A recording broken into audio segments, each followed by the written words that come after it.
Shalom, selamat malam. Iya. Sebelumnya saya mau ajak kita belajar sebuah lagu pujian yang kemarin saya minta tolong pada Pak Wahyu. Lagu ini sebenarnya juga nggak terlalu baru sekali, tapi mungkin bagi yang sudah bisa, ini sudah agak lama. Tapi bagi beberapa orang mungkin masih terlalu baru. Lagunya tidak terlalu sulit, hanya mengulang kata terima kasih, tapi kemudian belum jadi berkat bagi semua kita. Ya, semua sudah ada tatarannya ya. Ya. Setiap janjimu Tuhan, ya. Setiap janjimu Tuhan, ku simpan dalam lubuk hatiku. Lewati setiap masalah, lewati setiap masalah, setiap tetes air mata dalam hidupku. Janjimu menopang hidupku, janjimu menopang hidupku, kasihmu menuntun langkahku dalam setiap waktu. Penolongku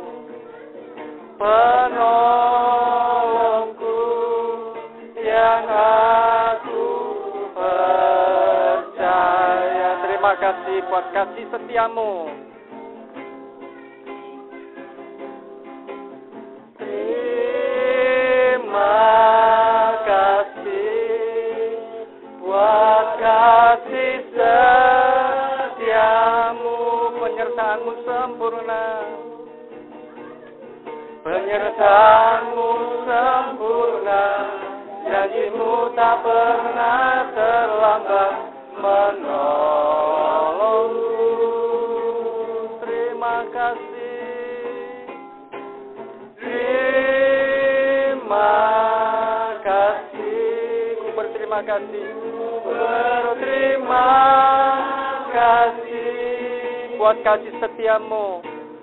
Buat kasih setiamu di dalam hidupku. Kita ulangi satu kali lagi dari awal.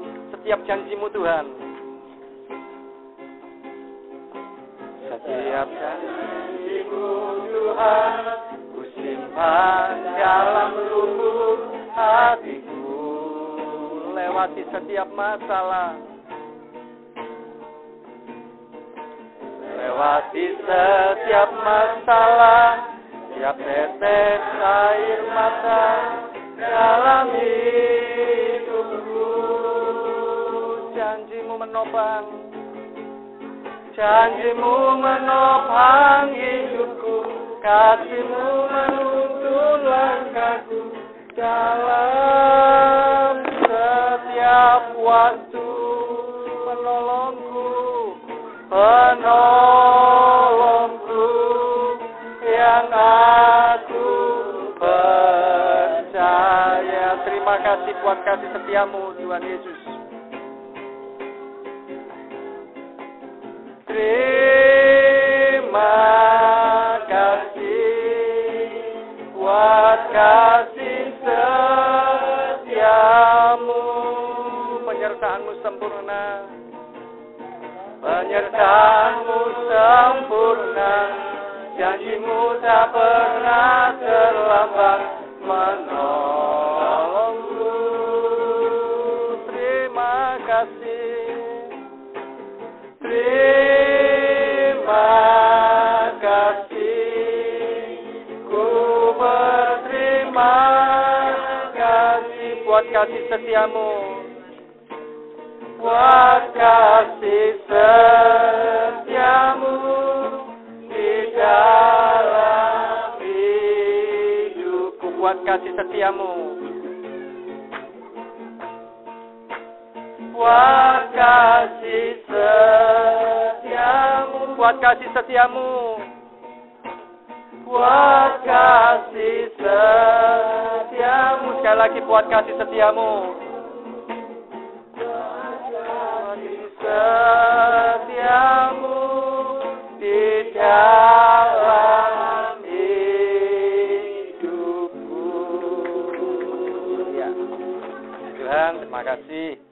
Ibu ini sangat memberkati kami hari-hari ini. Baru beberapa hari yang lalu saya menemukan dengan Mas Denny. Ya, saya memanggilnya Mas Denny biar kelihatan lebih mudah. Ya. Bapak Ibu, salam selamat malam di Tuhan. Saya beri kesempatan di tempat ini untuk kali kedua. Nama saya Oki Rarjo. Kalau mungkin lupa, saya tinggal di Palem Pertiwi. Dan hari-hari ini saya sedang bergairah, bersemangat untuk melayani Tuhan. Pelayanan kami ya bukan pelayanan besar, kecil-kecilan. Artinya apa? Oh, berdiri saja. Oh, ya. Yang di sana Anda kelihatan. Oke, terima kasih. Ya, saya ulangi. Pelayanan kami hari-hari ini semakin bergairah, semakin saya semakin menemukan semangat untuk terus melayani Tuhan. Pelayanan saya mungkin tidak terlalu sering khotbah atau apa, tapi setiap hari saya selalu dalam tanda kutip disibukkan dengan apa? Saya melayani doa, sharing orang per orang melalui sarana-sarana fasilitas yang ada Facebook, ada WA dan sebagainya kan. Sekarang ini ada banyak fasilitas teknologi yang canggih. Nah, saya mau mengembalikan semua ini untuk kemuliaan nama Tuhan. Dan setiap hari ada begitu banyak orang per orang yang minta didukung doa, minta dikuatkan, minta di-sharing, dan masalahnya macam-macam. Kadang-kadang masalahnya tidak terduga. Kok ada ya masalah yang seperti ini, kadang seperti itu. Kalau mungkin masalah ekonomi, ya itulah mungkin banyak yang mengalami, dan tidak satu dua orang, banyak. Juga masalah keluarga, kadang masalah keluarga juga, kadang saya tidak berpikir, kok ada ya masalah yang seperti ini. Sebagai contoh, ada seorang ibu yang, Pak, minta tolong didoakan, Pak. Kenapa? Suami saya itu habis dimandikan minyak pemikat. Jadi akhirnya banyak yang sekarang ini minta pertanggungjawaban kepada dia. Loh lah, kacau, kok ada yang seperti ini ya. Dan ya memang ada, tapi artinya itu kok seperti ini kok tetap ada saja. Ada yang seperti itu dan banyak hal.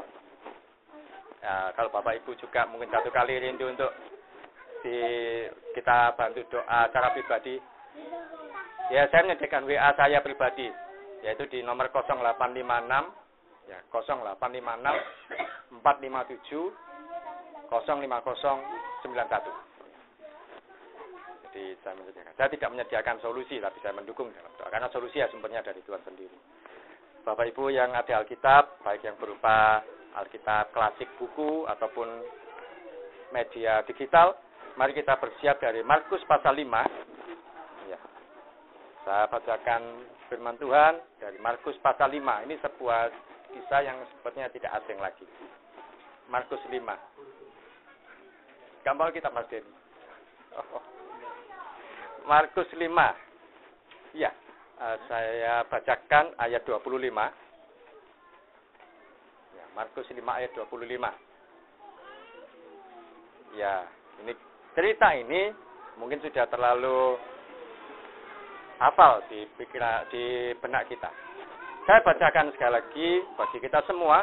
Markus 5 ayat 25 sampai 29. Firman Tuhan berkata, adalah di situ seorang perempuan yang sudah 12 tahun lamanya menderita pendarahan. Ia telah berulang-ulang diobati oleh berbagai tabib, sehingga telah dihabiskannya semua yang ada padanya. Namun, sama sekali tidak ada faedahnya. Malah sebaliknya, keadaannya makin memburuk. Dia sudah mendengar berita-berita tentang Yesus. Maka di tengah-tengah orang banyak itu, ia mendekati Yesus dari belakang dan menjamah jubahnya. Sebab katanya, asal kujamah saja jubahnya, aku akan sembuh. Seketika itu juga berhentilah pendarahannya dan ia merasa bahwa badannya sudah sembuh dari penyakitnya. Ya, sampai di sini pembacaan firman Tuhan. Ya, sekali lagi kalau saya bacakan dari ayat 25 sampai 29 tadi, Bapak Ibu mungkin yang sudah, apalagi yang sudah Kristen sejak lama, pasti tahu, ini kisah ini sudah lama. Kisah ini sudah sering Bapak Ibu baca, tidak asing lagi untuk didengar. Bahkan mungkin sudah pernah dikotbahkan dengan berbagai versi. Dan versi yang sering kali didengar adalah Tuhan Yesus menyembuhkan, Tuhan Yesus berkuasa, Tuhan Yesus melakukan banyak mujizat, orang yang sakit pendarahan disembuhkan.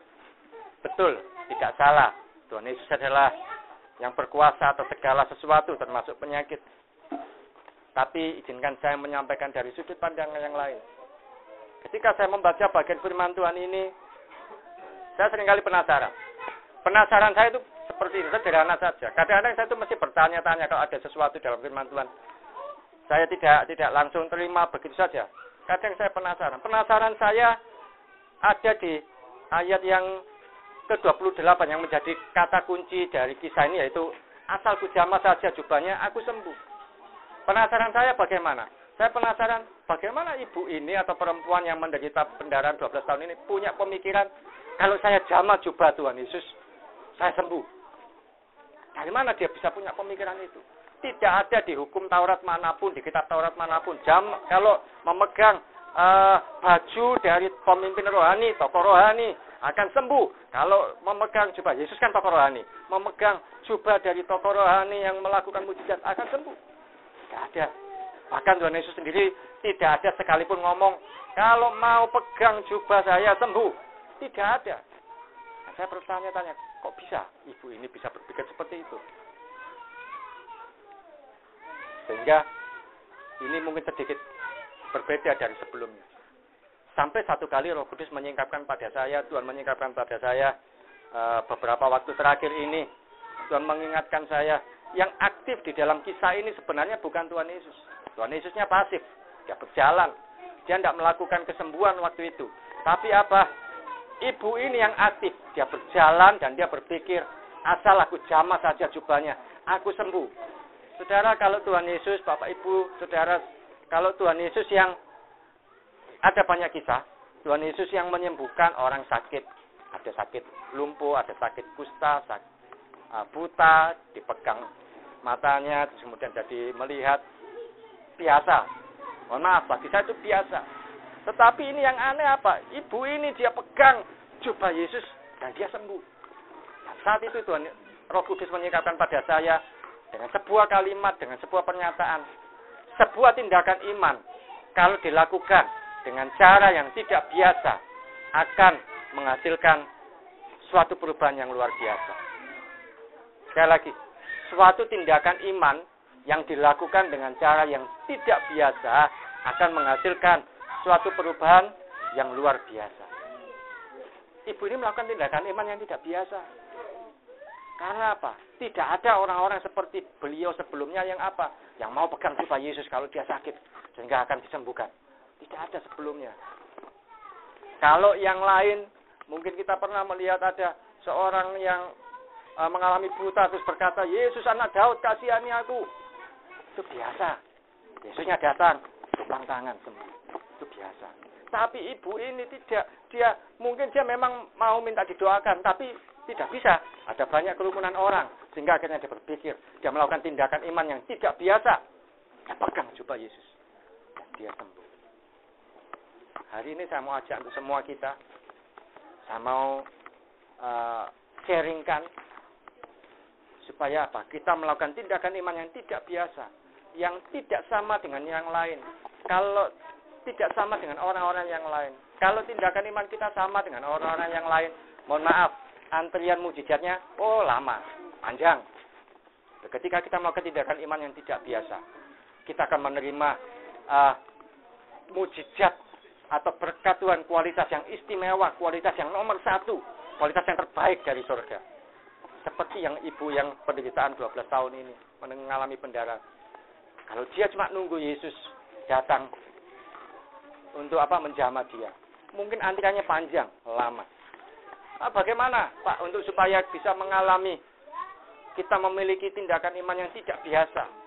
Kalau Bapak Ibu mau mencatat silakan, kalau tidak ya diingat baik-baik. Yang pertama saya mau sharingkan tindakan iman tidak biasa dengan cara apa? Dengan cara menaikkan korban ucapan syukur, menaikkan korban syukur. Korban ucapan syukur dengan ucapan syukur berbeda. Kalau ucapan syukur itu segala sesuatunya sudah beres.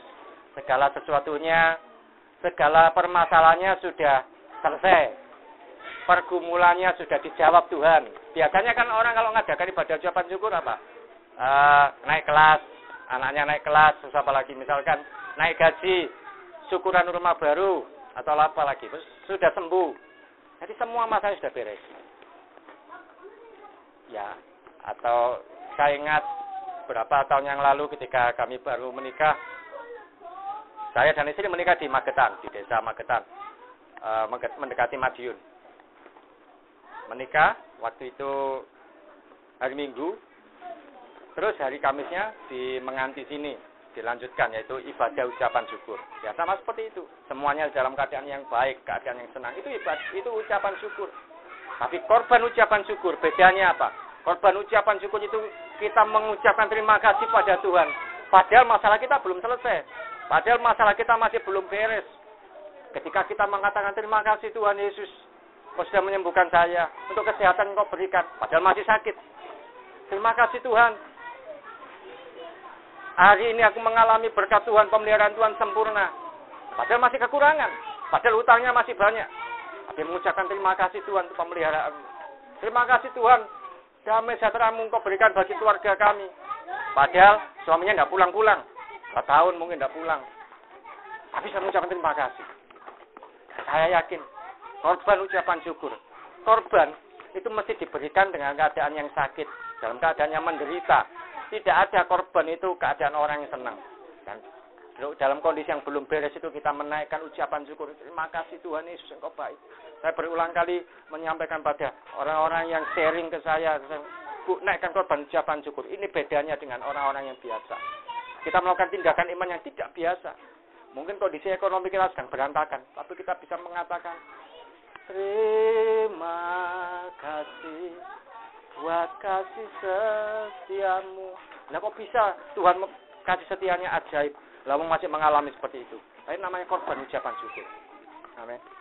Saya ingat ketika liburan yang kemarin, liburan sekolah begitu panjang sekali. Apalagi liburan lebarannya itu masih awal, kemudian sambung libur semester yang panjang. Karena terlalu panjang, menghabiskan banyak uang ya. Dan waktu itu saya ingat, saya sedang akan kembali ke Madiun, berlibur ke Madiun. Karena kalau kesempatan libur panjang, biasanya saya pakai ke Madiun. Menemui istri dan anak saya, mereka ada di sana. Saya naik motor. Tapi waktu itu pagi-pagi saya mampir dulu ke rumah Mas Denny ya. Bukan Pak Denny kalau sekarang. Kalau di Kutisari saya panggil beliau Pak Denny. Saya ke rumah Mas Denny.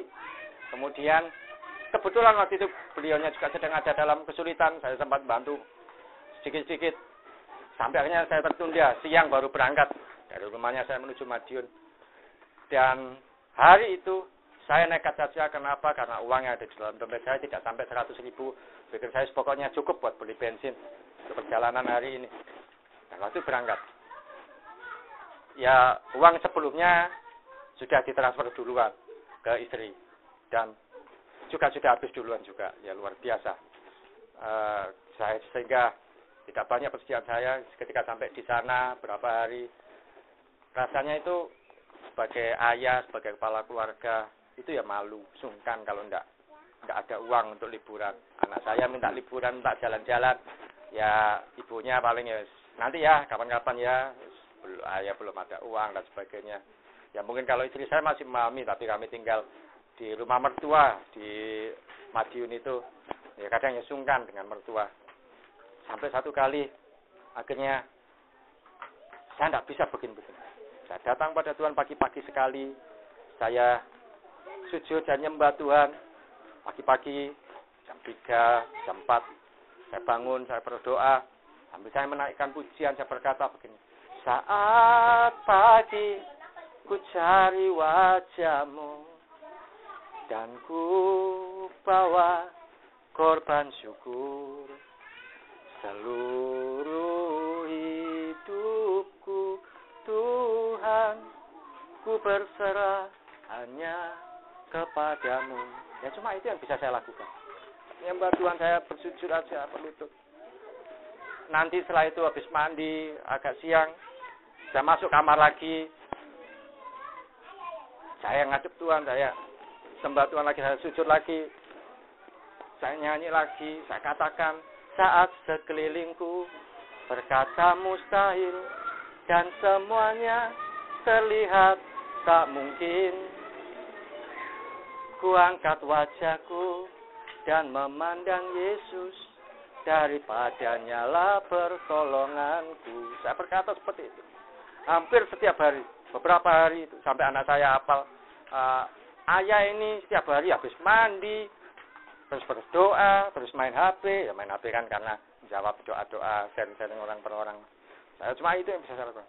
Dan sampai satu kali siang hari, jam istirahat siang, istri saya tidur dekat tembok.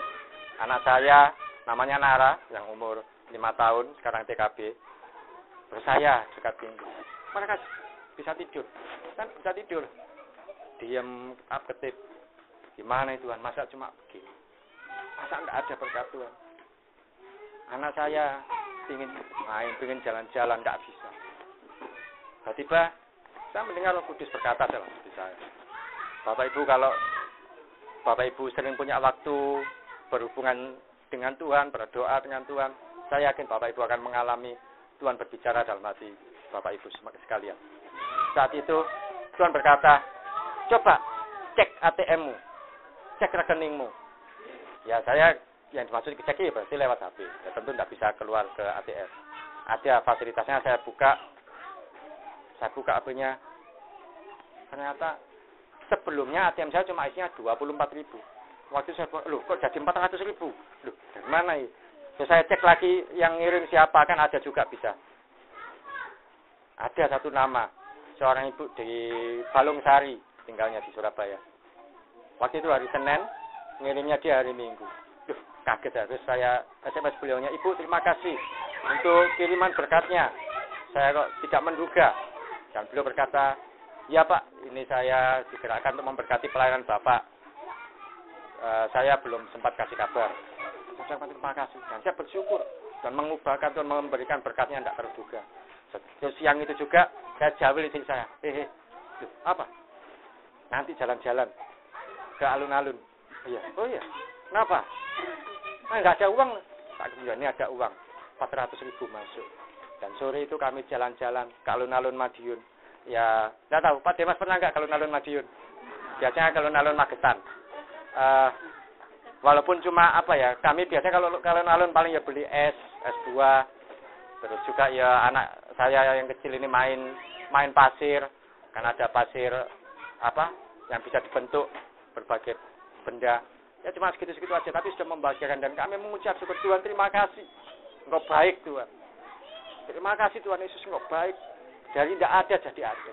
Karena Bapak Ibu, ketika mengalami kesesakan, kita boleh menaikkan korban ucapan syukur di hadapan Tuhan. Yang dinamakan korban, itu berarti segala sesuatu yang masih belum beres. Tapi kita sudah mengucapkan terima kasih. Dan saya yakin, Tuhan yang ada di atas sana akan tergerak dan memberikan berkat yang istimewa bagi kita. Amin. Yang pertama, korban ucapan syukur. Yang kedua, bagaimana tindakan iman yang tidak biasa. Tindakan iman yang tidak biasa yang kedua adalah istimewakan Tuhan. Istimewakan Tuhan. Sering kalau ada orang atau mungkin hamba-hamba Tuhan yang lain atau siapapun mengajar, kita bisa setiap saat datang sama Tuhan. Jam berapapun datang. Ya, saya setuju. Bapak Ibu mau berdoa jam 7 pagi, jam 9 pagi. Tidak ada batasan, tidak ada masalah. Atau jam 12 siang, jam 5 sore. Tapi kalau itu ditanyakan ke saya akan berkata, ada beberapa orang yang bertanya, Pak, jam berapa lebih baik berdoa? Oh, kalau bertanya ke saya akan jawab, saya akan arahkan, bangun jam 2 pagi, bangun jam 3 pagi, paling lambat jam 4. Loh, kenapa? Saat yang lain masih tidur, saat yang lain masih terlelap, kita sudah bersujud, kita sudah menyembah Tuhan, datang sama Tuhan. Dan saya yakin ketika kita datang lebih pagi di hadapan Tuhan, kita sudah mengistimewakan Tuhan, lebih dari segalanya. Kalau nunggu jam 7, jam 8, masih nunggu semuanya sudah beres. Mohon maaf, bukan berarti tidak boleh. Tapi Tuhannya sudah tidak istimewa lagi. Datang ke Tuhannya sudah bukan waktu yang istimewa lagi. Datang ke Tuhan, datang lebih pagi. Saya berusaha jam 2, jam 3. Kenapa? Supaya dapat antrian lebih awal, lebih pagi, lebih datang yang paling awal. Saya ingat ketika anak saya dirawat di Madiun, di Rumah Sakit Madiun tahun 2015. Waktu itu untuk mendapatkan perawatan BPJS, saya diberitahu sama perawat di sana, datang lebih pagi Pak. Paling tidak sebelum jam 4. Setengah 4 saya datang, sudah banyak yang antri untuk apa? Antri nomor masuk kantor, masuk apa? Masuk untuk siangnya masuk ini fasilitas BPJS-nya.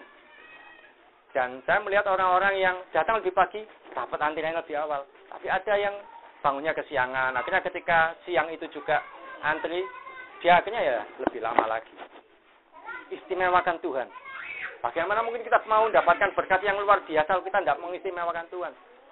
Datang sama Tuhan lebih pagi. Kita memberikan terbaik dari waktu kita. Saya lebih senang kalau sharing dengan orang-orang yang mohon maaf yang dari mereka dari Muslim harus masuk ke Kristen. Lebih gampang untuk ngajak doanya. Kadang yang bertanya, Pak jam berapa doa? Ya doa yang dulu untuk sembahyang subuh diganti ke Tuhan Yesus. Kan jamnya sama, diganti lebih baik. Dan mereka tidak akan kesulitan. Tapi yang biasanya dari Kristen sejak lama, kadang-kadang kesulitan. Nanti saja bangunnya. Mulai sekarang, Bapak Ibu, bangun lebih pagi. Menyembah Tuhan pagi-pagi. Dan berkata, saat pagi hariku datang lagi. Dan kita akan mengalami Tuhan itu menjadi yang terutama bagi kita. Amin. Ketika kita datang lebih pagi, kita lebih awal datang ke Tuhan.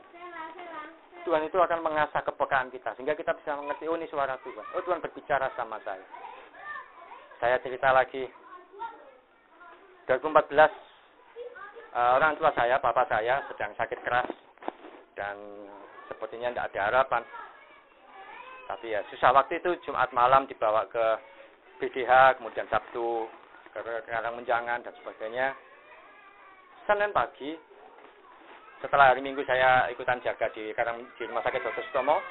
Senin pagi, saya masih di rumah, mau berangkat kerja ke Kutisari. Tiba-tiba pagi hari, ketika saya berangkat, mau ngunci pagar. Saya merasa ada suara dalam hati saya begini. Jangan dikunci pagarnya, jangan digembok, jangan dikunci. Ya sudah, tidak saya cetek. Pokoknya nutup. Gemboknya pokoknya kondisi nutup, tapi tidak terkunci. Dan saya berangkat kerja. Siang hari, tiba-tiba ada telepon, ada pemberita, ada telepon dari adik saya yang jaga di sana sambil nangis-nangis dan berkata, Papa meninggal. Papa tidak bisa tertolong. Nah, semua kami sibuk. Akhirnya saya segera izin diantar oleh seorang teman saya ke Rumah Sakit Dr. Sutomo. Saya sudah melihat saudara saya kumpul ya sambil mungkin ya ada yang nangis, ada yang sedih dan sebagainya. Ya, kalau saya mungkin tidak terlalu sesedih mereka karena saya setiap hari sudah merawat papa saya, sudah melihat perkembangan terakhir. Tapi yang menjadi yang saya sharingkan pada saat ini juga saya terpikir, oh iya, saya segera menghubungi tetangga untuk mempersiapkan semuanya. Saya telepon, saya hubungi tetangga terdekat, Bu, minta tolong, ini Bapak sudah tidak ada, minta tolong untuk dikondisikan di rumah supaya siap. Terus tanya tetangga saya yang saya telepon, loh, masuk rumahnya gimana, Mas Oki? Masuknya gimana? Kanan pagernya terkunci. Ibu, pagernya tidak terkunci. Karena saya taat sama suara Tuhan, saya akhirnya bisa ngomong seperti itu. Ibu, pagernya enggak terkunci. Sehingga ketika semua urusan beres, jenazah datang, sampai di rumah, kami mendapati rumah dan kondisi terkondisikan dengan baik, barang-barang terpinggirkan, banyak tetangga datang, dan jenazah bisa ditaruh dengan baik. Dan berawal dari satu hal, saya taat, tidak ngunci gembok. Coba kalau saya ngunci, mereka akan kesulitan. Mungkin nunggu di jebol dulu pagernya, atau bagaimana dan sebagainya, akan kesulitan. Ketika kita taat sama Tuhan, mengistimewakan Tuhan, maka Tuhan akan mengistimewakan bagi kita. Amin. Kalau ditanya siapa mengasihi Tuhan, semua kita akan angkat tangan. Jadi, kita belajar membuktikan, memberi yang terbaik untuk waktu kita, mungkin juga untuk uang kita. Saya ingat pujian lama berkata begini, yang terutama di dalam hidup ini meninggikan nama Yesus. Yang terutama di dalam hidup ini memuliakan namanya. Saya berdoa semua kita belajar menempatkan Tuhan sebagai yang pertama, sebagai yang terutama, di atas segalanya. Contoh yang paling sederhana dalam waktu-waktu doa kita. Biarkan Tuhan menjadi yang pertama dalam kehidupan kita. Amin. Yang ketiga, yang terakhir, untuk tindakan iman dengan cara yang tidak biasa. Yang pertama tadi, naikkan korban ucapan syukur. Yang kedua, istimewakan Tuhan. Yang ketiga, perkatakan iman. Perkatakan iman. Kita belajar memperkatakan iman. Mungkin dari perkataan iman yang bagaimana? Dari kondisi yang sedang kita alami sekarang, kita perkatakan sebaliknya, yang bertentangan. Supaya terjadi kuasa membalikkan keadaan. Ketika kondisi Bapak Ibu sedang dalam kekurangan, hari ini saya melihat begitu banyak masalah ekonomi itu begitu menekan, menjerit banyak orang, membuat orang mengalami banyak kesesakan. Saya selalu mengajarkan, perkatakan iman. Dan kita berkata, Tuhan Yesus terima kasih, Engkau sudah memelihara, Engkau menyediakan segala kebutuhan dalam hidup saya. Tuhan, kami mengucap syukur, kebutuhan hidup saya terpenuhi. Walaupun saat itu masih kekurangan. Kita belajar memperkatakan iman. Pilihannya adalah kita memperkatakan iman atau mengeluh. Ada banyak yang memilih mengeluh. Ketika sakit, bisa tidak kita berkata, Tuhan Yesus, saya percaya Engkau adalah sumber segala solusi. Engkau menyembuhkan segala sakit saya. Yang dianggap orang mustahil, bagi Tuhan tidak ada yang mustahil. Amin. Perkatakan iman. Maka akan terjadi kuasa membalikkan keadaan. Membalikkan keadaan itu apa? Keadaan kita ya mungkin secara dunia seperti ini. Tapi kita belajar memperkatakan iman. Yang sering saya terima share-nya adalah orang yang sedang dalam masalah ekonomi. Pak, gimana saya? Utang saya banyak, Pak. Ada orang yang sampai ditipu temannya, akhirnya terjerat utang sampai ratusan juta dan sebagainya. Bagaimana? Dan saya mengajarkan, ayo perkatakan iman. Bahkan berdoa, Tuhan Yesus, saya percaya Engkau mampu berkati saya. Sehingga saya bukan hanya bisa membayar, tapi melunasi semua tagihan. Ketika belajar memperkatakan iman itu, mujizat-mujizat yang kecil, mujizat kecil, bertahap, datang satu persatu, sampai mujizat besar menutupi semua tanggungan tagihan kita, kebutuhan kita, Tuhan penuh. Kita belajar memperkatakan iman. Semua perkataan negatif yang ada selama ini digantikan dengan perkataan iman. Yang enggak ada, yang mungkin ngomong enggak ada uang. Sekarang saya ada berkat Tuhan. Sebentar lagi dikirim. Saya cerita sebelum saya akhiri.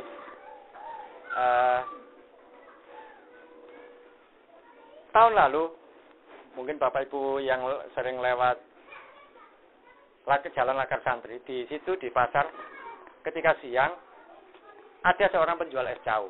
Mungkin Bapak Ibu yang pernah tahu, namanya Pak Freddy. Sekarang sudah tidak jual rupanya, di dekat sekolah SD. Satu sore saya lewat tempat itu, dan saya berhenti. Saya lihat penjualnya kok murung sekali. Saya tahu dia Kristen, karena ternyata belakangan saya tahu dia adalah menantunya tetangga saya. Saya datang, kenapa Pak kok murung, kok sedih? Dia ngomong, mulai pagi tidak banyak yang beli. Cuma ya 10-15 bungkus, cuma 15. Padahal itu sudah sore, menjelang jam 4, setengah 4 sore. Dia diam. Terus saya, Pak, boleh saya berdoa buat Bapak? Oh iya, tidak apa-apa. Kapan? Sekarang Pak. Tak rangkul dia dari belakang, terus kita berdoa sejenak, tundukkan kepala. Siang itu juga saya berkata, Tuhan Yesus, saya memberkati usaha es jauh ini. Saya percaya ada berkat Tuhan melimpah buat usaha es jauh ini. Kurang lebih doa saya seperti itu memberkati. Bahkan secara diam-diam saya ambil minyak urapan, saya olesi di rombongnya dia. Setelah saya selesai doa, amin. Tidak sampai 2 menit, ada satu pembeli datang. Kemudian satu ini belum selesai, satu lagi datang di belakang. Yang ini 2 belum selesai, yang satu selesai, kemudian ini ada lagi yang berikutnya belakang sampai kira-kira 15-20 orang. Dan dia berkata sampai sambil jual itu sampai ini bawa rezeki ya. Tuhan Pak yang beri rezeki. Terus saya nungguin dia.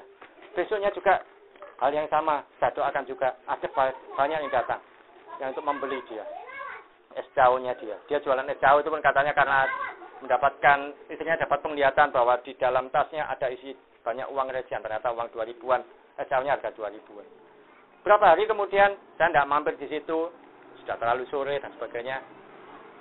Bapak Fred ini telepon saya, hubungi saya kalau nggak salah, ya SMS atau dan telepon, terus berkata, terima kasih ya, sudah mengajarkan saya untuk berdoa. Sekarang es jauh saya laku, yang biasanya paling banyak 20 bungkus satu hari, sekarang jadi 90 sampai 100. Pernah turun paling cuma 80 atau 90. Ini mujizat Tuhan yang ajaib. Amin. Ketika memperkatakan iman atas usaha Bapak Ibu, atas pekerjaan, atas kondisi yang tubuh yang dialami dan sebagainya, maka keadaannya berbalik dari yang tidak laku jadi laris. Saya tutup dengan satu cerita. Saya belajar perkataan iman juga dari anak saya, Christina Elvira, yang saya panggil Nara, umur 5 tahun. Waktu itu dia umur 3 tahun. Masih dia berlibur ke Surabaya, kemudian habis itu kami sama-sama kembali ke Madiun. Saya ngantar dia ke Madiun. Di stasiun Gubeng. Saya biasanya kalau datang di stasiun Gubeng, saya lihat di layar monitor TV, tinggal berapa, kan di situ tertulis kereta apa, terus berapa sisa tempat duduk. Waktu itu kami mau naik kereta eksekutif Bangunkarta. Bukannya sombong, tapi kalau kereta eksekutif ke Madiun itu cuma murah, cuma 80.000. Jadi kami pilih yang itu, lebih murah dari kereta ekonomi. Dan saat itu saya lihat di kolom Bangunkarta angkanya 0. Loh, kosong. Setengah 1. Sini gimana ini? Terus gimana kalau ke Madiunnya? Kita tidak persiapan alternatif lain. Terus saya omong istri saya, gimana? Tidak bisa harus duduk, ya sama-sama bingung. Ya sudah, saya memberitahu pelan-pelan ke anak saya. Kan dia yang senang naik kereta. Nara, adik, kami manggilnya adik. Adik, kita tidak bisa naik kereta. Kenapa ya? Tiketnya habis. Jadi tidak naik kereta ya. Dia bilang, masih ada ayah. Masih ada. Tidak ada lu 0. Dia bilang gitu. Dia ngomong masih ada bukan karena dia tahu. Ya memang karena kepingin. Terus saya sama istri rundingan. Coba kalau hubungi travel. Saya browsing, saya hubungi travel. Padahal harus saya telepon. Ternyata ya bisa ke Madiun. Jemput di stasiun Gubeng nanti jam 4. Satu orang 100.000. Sudah kita siapkan 300.000. Terus sudah pakai travel. Nanti naik mobil, adik ya, naik mobil ke pulangnya ke Madiun. Masih ada ayah. Dia cuma bilang begitu. Dia sambil agak kecewa terus bilang masih ada ayah. Ya sudah, omongannya anak kecil. Kira-kira jam 2 ada orang antri di loket di stasiun itu. Satu persatu beli terus kembali. Ya, saya nggak tahu itu beli tiket yang apa. Saya nyoba aja iseng-iseng. Siapa tahu beruntung. Kalau enggak, ya apa-apa kan sudah hubungi travel. Saya datang ke loketnya, terus saya tanya, orangnya tanya, kemana Pak? Ke Madiun Mas. Terus dia bilang lagi, berapa orang Pak? Loh, kalau ngomong berapa berarti kan ada. Langsung 3. Saya bayar 240.000. Saya ambil tiket itu, saya kejar anak saya, gendong dia, terus saya bilang, adik kita jadi naik kereta. Dan dia senang, sampai ketika di dalam kereta dia bilang, adik suka naik kereta. Perkataan iman yang dia ucapkan membalikkan keadaan dari yang semula 0 sampai akhirnya ada tersedia tempat duduk. Saya tidak peduli apakah itu mungkin kesalahan dari pihak kereta apinya, pihak stasiun atau apa dan sebagainya. Tapi kami belajar melihat, dari sini Tuhan memelihara luar biasa. Sehingga sampai yang sekecil-kecil pun Tuhan sediakan. Apalagi untuk kebutuhan kita sehari-hari. Tuhan bisa menyediakan lebih dari yang dapat kita pikirkan. Amin. 3. Tindakan iman yang tidak biasa. Ketika kita lakukan dan menghasilkan perubahan yang luar biasa. Naikkan korban ucapan syukur. Kita berkata, Tuhan Yesus, terima kasih untuk kebaikan. Dan kita mengistimewakan Tuhan. Yang paling sederhana, datang pagi-pagi sama Tuhan. Atau mungkin dengan uang yang kita miliki, kita memberi yang terbaik buat Tuhan. Istimewakan Tuhan. Dan yang ketiga, kita perkatakan iman. Dari kondisi yang sedang kita alami saat ini. Kita perkatakan iman. Saya pasti sembuh. Saya pasti sehat. Saya pasti mengalami mujizat. Tidak lagi mengeluh, tidak lagi ngomong yang lain, tidak lagi sambat, tapi ngomong yang luar biasa. Amin. Siapa mau mengalami yang terbaik dari Tuhan? Mari pejamkan mata. Kita tutup mata. Kita bawa hati kita pada Tuhan. Serahkan pujian yang tadi pelan-pelan saja. Terima kasih. Terima kasih buat kasih setiamu. Buat kasih setiamu. Penyertaanmu sempurna. Penyertaanmu sempurna, janji-Mu tak pernah terlambat menolongku. Terima kasih. Terima kasih. Ku berterima kasih. Ku berterima kasih buat kasih setiamu di dalam hidupku. Terima kasih.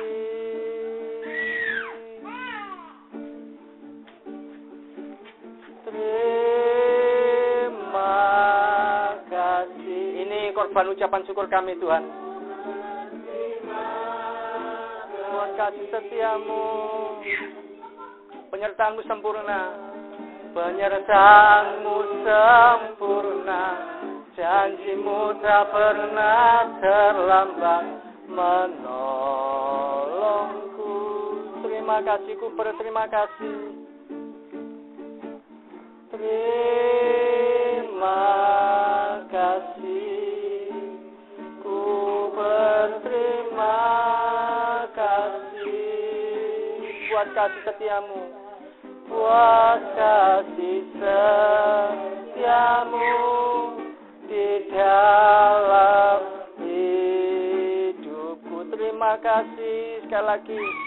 Terima kasih buat kasih setiamu. Terima kasih. Ini korban ucapan syukur kami, Tuhan. Kami tahu sampai detik ini kami masih kekurangan. Sampai detik ini kami masih sakit. Sampai detik ini keluarga kami masih mengalami masalah. Tapi kami mau mengucapkan syukur kami. Ini korban ucapan syukur kami. Menolongku. Terima kasih. Terima kasih. Ku berterima kasih. Ku berterima kasih buat kasih setiamu, buat kasih setiamu di dalam hidupku, buat kasih setiamu, buat kasih setiamu, buat kasih setiamu, buat kasih setiamu, buat kasih setiamu, buat kasih setiamu di dalam hidupku. Terima kasih Tuhan Yesus, Engkau Allah yang baik, Engkau Tuhan yang luar biasa, Engkau Tuhan yang ajaib, tidak pernah kami duga, Engkau Tuhan yang tidak pernah dapat dipikirkan oleh perkataan, oleh apapun, oleh pikiran manusia sekalipun. Kami percaya Engkau sanggup membalikan keadaan kami, Tuhan.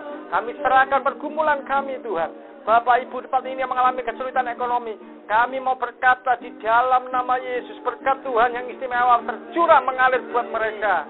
Yang sakit kami percaya, cara Yesus menyembuhkan. Berkat yang dari surga, kesehatan yang sempurna terjadi pada beliau-beliau ini, sehingga mengalami kekuatan yang baru. Setiap sel-sel tubuh yang tidak sempurna, setiap organ tubuh yang rusak, yang mati, yang tidak berfungsi, tidak berdaya, kami berkata dalam nama Yesus bangkit, dalam nama Yesus sehat, dalam nama Yesus sembuh.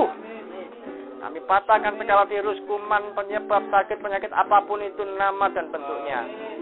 Terima kasih Tuhan, kami berdoa damai sejahtera-Mu melimpah buat keluarga masing-masing. Yang ada masalah suami istri, hubungan orang tua dan anak yang tidak baik.